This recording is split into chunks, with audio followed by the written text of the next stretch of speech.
Daily Gooner, and today we have a new show called The Debate Show, and I'm joined here by Jacob. Hello, sir. Hi, how's it going? Not too bad, not too bad. And obviously, Mr. Tom Wright, how you doing? You right, how's it going, everyone? So, we're debating today who should be Arsenal's new number 10, whether it be Martin Odegaard or James Maddison. In Odegaard's corner, we've got Jacob, and in Maddison's corner, we've got Tom. And in our group chat, we have this debate pretty much every hour. Who would be the best number 10 for Arsenal? So let's get straight into it. Jacob, why have you decided with Odegaard? Well, obviously, having been on loan last season, we have seen plenty of Odegaard. We've seen him fit into the system. We've seen him start to create links with the players around him. And I think what he offered us was transformative. He really brought some of the players into the game that were pretty much ostracized for the first part of the season before he came. We couldn't even get the ball to them. That changed after his arrival, and I really think he just kept the team ticking, and we need more of it. Fair enough. I can't say I disagree. So, Tom, why have you chosen James Maddison? As much as all of that is true, I do think over the past 3 seasons that James Maddison has been probably top 5 cams in the league, if I'm being honest. I think the way he plays, he's playing into a similar formation that Leicester and Arsenal play very similar, I think. And so he's experienced in whatever Mikel Arteta's way is. And obviously that's what he's building at the moment. So, yeah, no, I think James Maddison is the one. Fair enough. Again, I can't say I disagree. So I'm just here to mediate. I don't have a preference. I'm not too fussed about which one comes in. So, Jacob, I know you've got some stats for me. I know you're a stat man. Hit me with them. What does Odegaard bring to Arsenal? If we can start with the heat map. Of course we can. Where did I put it? There we go. Okay. There's on the screen now. Cool. So, yeah, as you can see, Odegaard does have that preference to move out to the right-hand side a little bit, fills the central areas a bit. But what you see in our team is on the left-hand side, Tierney really operates that left-hand side. You don't need someone else drifting out there. Whereas on the right-hand side, whether that be Pepe or Saka, we know our right-backs currently are not going for the overlap. They're either coming into a midfield position or just staying back. So I think that's where Odegaard really helps the rest of our team thrive. If Pepe or Saka come in, Odegaard's going to overlap them, either drawing a defender away from them or getting into a position where he then becomes a danger himself on the overlap. Because we know he can put good balls in. So he's a twofold danger. He's either drawing the defender away, allowing Pepe and Saka to get into that box, or he's getting into his own space and being a real danger to keep the team moving. Fair play. And Tom, what is your counteract to Yeah, I'd like to get that out argument? Maddison's heat map as well. Well, when you're looking at Maddison's heat map, I think it's perfect for a cam, because when you look at obviously Odegaard's, he seems to be more on the right-hand side, and that sort of disrupted Saka, and you could see the second part of the season, maybe Saka wasn't as productive as he was in the first half. I think if you bring Maddison in and you have a look, and it sort of starts from that 8 role, and he rolls around maybe to the left a bit more as well. But yeah, I think he can do right, left, and cam all in the same bit. And with his passing, I think he can play those when he's in the middle. He can play Smith Rowe, Pepe, Saka, whoever's playing on the wing perfectly through that centre, and then obviously picking up balls from outside the box. And if he can, have his shots outside the box, which we know that he's really good at, or even getting free kicks. And obviously we know James Maddison can take a sweet free kick. So, yeah. Yeah, and I'm going to chip in a little bit here to argue your point there about Saka. I think towards the end of the season he just was tired from playing so many games. True. But then on the other hand, I understand completely with James Maddison's heat map. It is so varied, and the way he receives the ball behind the lines, I do like that. But I also like Odegaard and how he comes in deep, takes the ball, similar to how Ozil did. So I can understand both points from you guys on that. Moving on to the next one. Jacob, what is Odegaard's main strength? I know you talk about his pressures defensively for a centre attacking midfielder. Yeah, so I think there's two main strengths. So one is his pressures, and then another is his passing or creating the opportunities for shots for others. So if we start with the pressures, I'll let you get the table off on screen. But out of all the players in the Arsenal team last season, he actually made the most pressures per 90, so most pressures per game. And there were a couple who had a higher percentage, so succeeded more.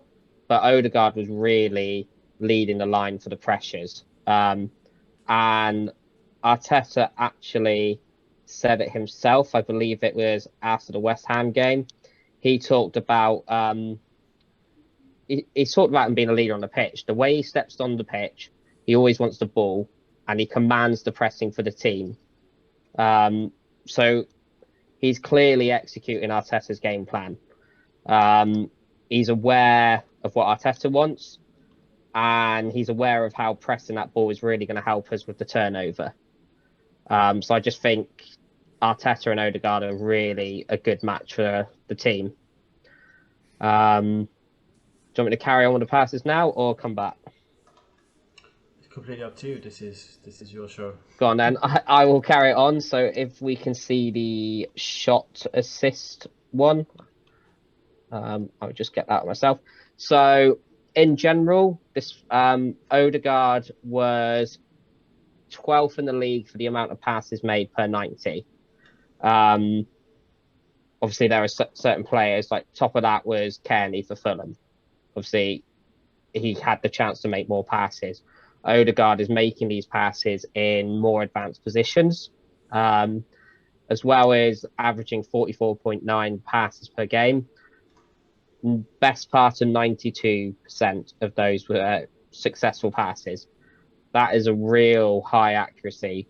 We're not going to lose possession much with Odegaard on the ball.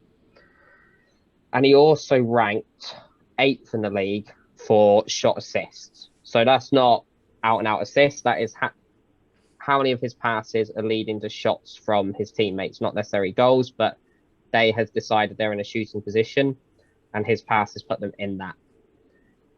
So yeah, 12th for passing in general and 8th for shot assists. So his passing is really shown to not only retain the ball and keep the pressure on, but he is capable of making decisive passes and putting teammates in great positions. And as that image shows you, those shot assists have come from several areas of the pitch. So we've got the ones, obviously, but the ones from the left-hand side have come more from corners or set pieces, but he is pulling them from the middle of the park and out from the right. So he's shown that he's a real danger in the two area of the pitch is that we don't necessarily have someone dictating them. The left-hand side is covered by Tierney and Smith-Rowe. So I think just the way he is dovetailing with the rest of the team and the players around him, it's just a perfect match in my opinion. Fair play, fair play. And Tom, what is James Maddison's best strength? I think he has a lot, to be fair, but I think the main one is his chances created. I think over the 3 years, there was a stat that I think it was him and Kevin De Bruyne were top two, and he'd created over like 200 and something chances.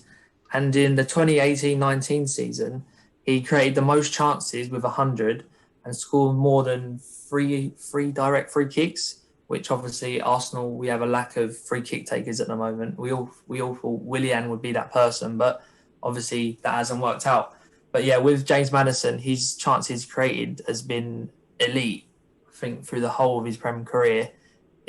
Also in 2018-19, he created 100 plus chances from open play and 100 plus chances from set plays, which again shows that with tricky players like Saka and Pepe, he's going to be whipping them balls in from the crosses. If we also go to the scale of crosses delivered, you can see that, say if we get a striker like Tammy Abraham, obviously we're not sure what's going to happen with that yet, but even with Aubameyang, with he's about 6'2", you see that his ground passes and his high crosses, they go directly in the centre. No matter where he's on the pitch, you can see even when he's in front of the goal, right or left, you can see that those balls are going straight into the centre. And someone like Tammy Abraham, even though he may not be amazing at heading with his stature of however high he is, yeah, he's going to be feeding him them balls perfectly for him. Fair enough. I agree with both of you on that one. So let's move on to the next question. And this is a personal question for me because we've seen Pierre-Emerick Aubameyang struggle this pre-season. We've seen Lacazette struggle this pre-season. If we was to sign your player, who would you start up front for him? I'll start with you, Jacob. Yeah, I think Odegaard is more suited to the likes of Aubameyang. But I also think with Odegaard, it's not as big a concern on who's playing the striker. Because although, as I've said, Odegaard is a very progressive passer, and he's going to keep the ball, you won't see necessarily lots of assists against his name. What we're going to see from Odegaard is second or third assists. So he is going to join the team up, and we might not see him thread it directly behind for Aubameyang or Abraham, whoever that might be. But what we'll probably see a lot of is Odegaard receiving the ball in that area of the pitch and passing it on to someone else. So in the league last season, he was 7th for the amount of passes he received in the game. He only played 14 Premier League games, though, didn't he? Well, so that's pretty big. It's the average per 90, but yeah. So he was still 7th in the average times he was receiving the ball. So, and we're not talking about a centre back receiving the ball here. We're talking about someone who is able to find that space and pick up the ball from, quite frankly, what wasn't the best progressive team last season. So he's probably had the work to get into those positions to receive the ball. And we're going to see a lot of him passing it out to Pepe, to Saka, to Tierney. And the chances might come from there. So even if we don't... So I think that's where it matters less. You might not see lots of Odegaard slipping it directly behind. Now, we will see some of that, which is why I have leaned towards Aubameyang. But if Odegaard is feeding the other players who are feeding the strikers, I don't think it matters too much who the striker is with Odegaard. I think he is more rounded to suit the entire team rather than just one striker. Fair enough. And Tom, are you going with Aubameyang, Lacazette, or a new guy? Well, obviously I've spoke about the new guy, but I think if no one comes in or no one gets sold, I think you play Lacazette. I think a player like James Maddison is going to get the ball and bring it up, and a player like Lacazette's going to receive that ball from Maddison and maybe hold it up, and then he'll spray it to Saka or Pepe or Tierney, who's going to cross it in, or you've got Maddison who's going to run in behind him. Because you look at his pass completion rate, he had an 84% pass completion rate, and he seemed to make the most passes out of most cams in the whole of the Prem last season. Also, with dribbles into the final third, he seemed to have a lot of dribbles that he used off of the striker maybe, or off of a centre mid that they have like Tillemans, where he's got the ball and he's actually followed in by a goal. So maybe he picks it up at the number 8 spot, playing in front of like a Partey and Lokonga. They sit back, he takes the ball up, he gets it to Lacazette, or if we do get Tammy Abraham, who is better at what Lacazette does, he'll play it in behind Maddison, or he'll play a 1-2, play it to Saka, and Saka will pass it into Maddison. And with this stat, you can see that he had about five of these dribbles into the final third leads to goals, and about 6 of them lead to about shots on target, which is perfect for us because I think the cam with Odegaard, he's going to be the one more spraying the balls over, not really making in those runs. Maybe I'm wrong, but I think that's from what I've seen him do. That's what I think he will do. Also, with you look at the James Maddison and Arsenal creators 2020 Premier League ranks grid, it will show that he also makes attacking third tackles. So a player like Tammy Abraham, he can stay up, and then you'll see Maddison come up as well. And I think that would just be perfect, like a big and little man sort of combination where, say, we pressure or we play like crosses in, he can head it down perfectly, and Maddison will be there obviously to finish off, and that's why we're paying 70 million for him. That's fair enough. That brings me into my last question for the show. Okay. Jacob, how much are you paying for Martin Odegaard? Wow. I personally would pay similar fee to what we're reporting for Maddison, around that 60 million mark. The fact that we are looking at getting him for around 40 potentially, obviously there's lots of factors to go, but I just think the value for money, the way he progresses the ball, the way he's already fitted into the system on a short-term basis, I just think there's an absolute bargain there. Tom? Well, considering his age, he's 25, I believe, 24, 25. He's English, he's proven. I think you're going to obviously be looking at 65 to 70 mil, maybe even more. Or maybe we use 60 million plus a player. But to be honest, I don't mind what we spend. If we spend 72 million, we spend 75 million. He's an amazing player, and he will, in my opinion, take us to the next level over the 5 years that he would be here. So, yeah. Fair enough. So, in the comments, if you're watching, you decide who wins. I'll let the guys know once I've counted all the votes. Personally, I'm going with neither of them. I'm going with Bernardo Silva. Not what he said earlier. No, if we're being honest, I think I would go on value for money. I'd go with Odegaard, solely because he's going to cost 30-40 million less. But whoever it is, they need to come in and hit the ground running. They need to get us back to where we are, or where we should be. I mean, like Pierre-Emerick Aubameyang's fluffing misses, Lacazette not scoring, having 5 shots per game. That's not Arsenal. So whoever it is that comes in, they need to get them two firing again.